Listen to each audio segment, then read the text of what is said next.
They've done a great job of rigging this. They've done a great job of rigging this league.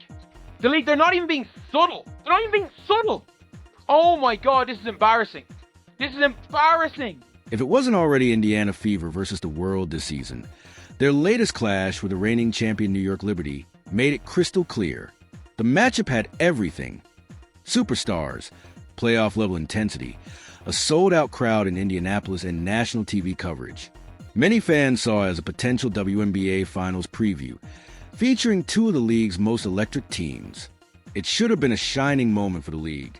But in classic WNBA fashion, the buzz was overshadowed by controversy. This time, thanks to the officiating. Once again, questionable calls took center stage, leaving fans frustrated and the league facing tough questions. I can't believe what I'm about to say. The Indiana Fever, with the strongest, loudest, most intimidating home court advantage in all the WNBA, just got robbed at home. I saw it with my own two eyes live on CBS. Just like last season, fans were left confused or shouting at their screens. Missed calls and questionable fouls shifted momentum toward the reigning champs. Outrage followed fast. Social media erupted, with fans and analysts alike calling out the officiating and demanding better from the league. But I will just say the lopsided officiating was absolutely insane. The controversy isn't just about a few missed calls. Though let's be honest, those were brutal, and we'll break them down in a moment. The real issue runs much deeper. What we're seeing now is part of a larger, ongoing pattern. It started last season, got worse during the preseason, and now, just a handful of games into the regular season, it's reaching a boiling point. And if you think that's an exaggeration, wait until you hear the numbers. The officiating against the Indiana Fever this season hasn't just been questionable. It's been consistently lopsided. We're not talking about one or two rough games. We're talking about every game. And the stats are honestly embarrassing for the league. Things have gotten so bad, even the Fever is speaking out. Head coach Stephanie White didn't mince words after the Liberty game. She didn't dance around the issue. She sent a clear warning shot. And even Caitlin Clark, usually the calmest voice in the room, made her frustration known with a subtle jab. We're diving into exactly what went down. But first, like this video if you think the refs have it out for Fever. Comment if you disagree.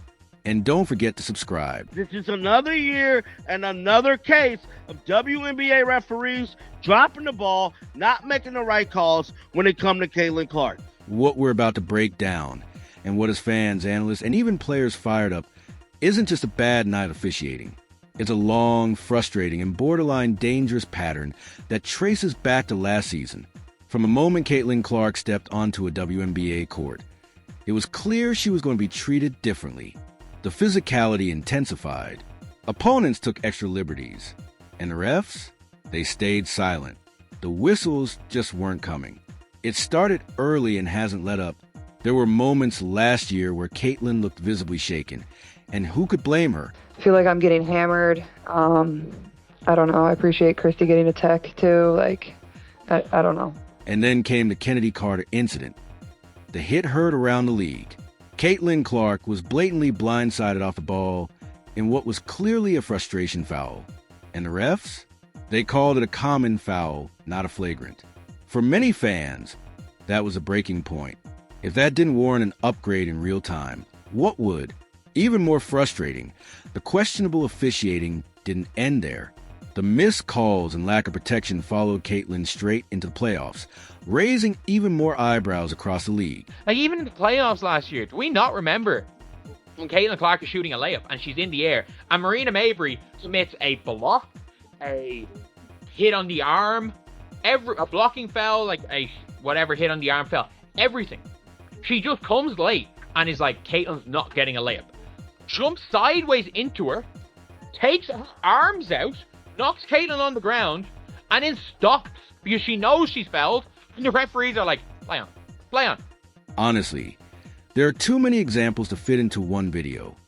You could make an entire documentary just on the missed calls. And to be clear, no one's asking for special treatment or a bubble wrap rule book.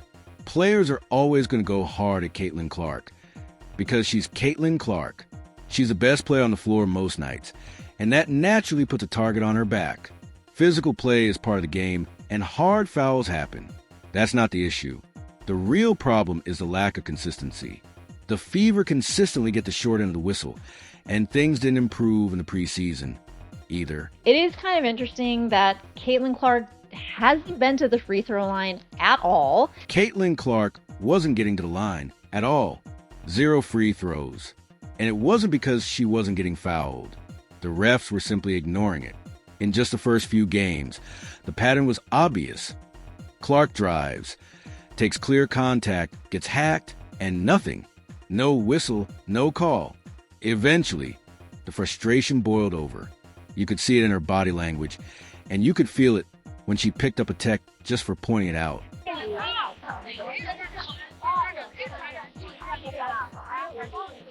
In the 3 regular season games leading up to the Liberty matchup, the imbalance in officiating didn't just continue, it got worse. Head coach Stephanie White is about to lay out the numbers, and they're honestly mind-blowing. We're talking clear, undeniable disparity. Still, some people brushed it off, chalking it up to early season rust, saying things would level out with time. The Fever's showdown with the defending champs, the New York Liberty, was a perfect chance to prove that. And before we dive into the controversy, let's be clear, this was a great game. The crowd was electric. The energy felt like the playoffs. And both teams came to play. I mean, they have 9 baskets, and I have them unofficially with 7 right-handed layups. Oh, Clark found a hole in the defense. Now, Caitlin's going to wait for Aaliyah Boston here. Goes over the top, Boston, the catch fading away, goes off the glass. Lexi Ho was a spark plug, making impact plays all over the floor, while Aaliyah Boston reminded everyone why she was a number 1 pick in 2023. The connection between Caitlin and Aaliyah was on full display. Their chemistry was undeniable. Caitlin was threading pinpoint passes, and Aaliyah was finishing strong at the rim. They were reading each other in real time, communicating mid-play, and creating serious problems for New York's defense all night long. This is the best passing connection I can remember since John Stockton was feeding Karl Malone back in the Utah days. Caitlin may not have had her all-time best outing, but she still produced the type of plays that define her greatness. She drained difficult shots, delivered dazzling passes, and created electric sequences that sent the crowd into a frenzy.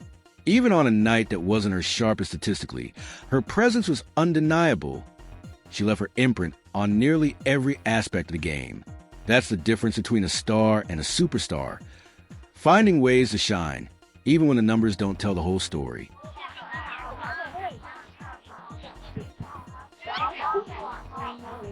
No pass shot possessions for New York. Clark, step back 3. Oh, she hit it! And draws the foul! Loud defending. Clark trying to create some airspace. Long 3 at the horn. The game delivered pure entertainment. 2 evenly matched teams, playoff-level intensity, and a roaring Indianapolis crowd. It was everything the WNBA hopes for in a marquee showdown. Stars stepping up, drama rising, and a nail-biting score from start to finish. But when the buzzer sounded, none of that stole the spotlight. Instead, all the conversation centered on one thing: the referees. It was one of the worst referee games I've seen. The referees, for again, what, the second game in a row, I guess? Definitely for the second game of the season, the referees swallowed their freaking whistles. The foul disparity was impossible to ignore. The Liberty piled up 32 free throw attempts, while the Fever managed just 15, more than double the difference. In a tightly contested game, that kind of gap isn't just obvious, it's game-changing. And it wasn't only about volume, it was the way calls were made. The Liberty drew whistles on light contact, while Caitlin and her teammates absorbed hard body checks without a sound. At times, it felt like each side was playing under different rules. The New York Liberty were at the line 32 times to the Fever's 15, and it was just so obvious. Now, I get calling fouls, I get not calling fouls, but in this instance, there were similar fouls that were not getting called on the New York Liberty that were going towards the Fever. If you're going to call every ticky-tacky foul, okay, call it, but call it for both teams. And then there's Caitlin Clark. Just like in the preseason and all of last year, She kept getting hacked with no whistle, no protection. At a certain point, it stops feeling accidental and starts looking intentional, as if officials are sending a message to the league. When it comes to defending Caitlin Clark, it's open season. They just kept shoving Caitlin. They're like, well, they can't just keep calling fouls. I'm like, they're literally just running around hacking her. The referees have made it like a point that this is how you beat the Fever. You hack them. You don't even, it's not being physical, you just hack them. Because the referees are going to allow them to be hacked. Late in the game with the Fever, be hacked. Not being physical, hack them. Don't go for the ball, hack them. As rough as the officiating had been all night, the final moments sealed it. With the game tied and everything on the line, the Fever were perfectly positioned to steal a win over the reigning champs, until the referee stepped in and decided the outcome themselves. What was that play? Oh my god, this is rigged. This is rigged. She got yanked, fell on her hip. That's a hack. That's a hack. That's a hack. Oh my god, they hacked the Order of Honor and they hacked Caitlin Clark. They are both hacked. They are both hacked. They hacked Fever twice, and then there was a fun foul called on Sabrina Ionescu. First, with the game tied and the Fever pushing for the lead, Dana Bonner attacked the rim and absorbed clear contact. To the hip. Clark jumps it off. Bonner blocked at the top. Here, and Caitlin.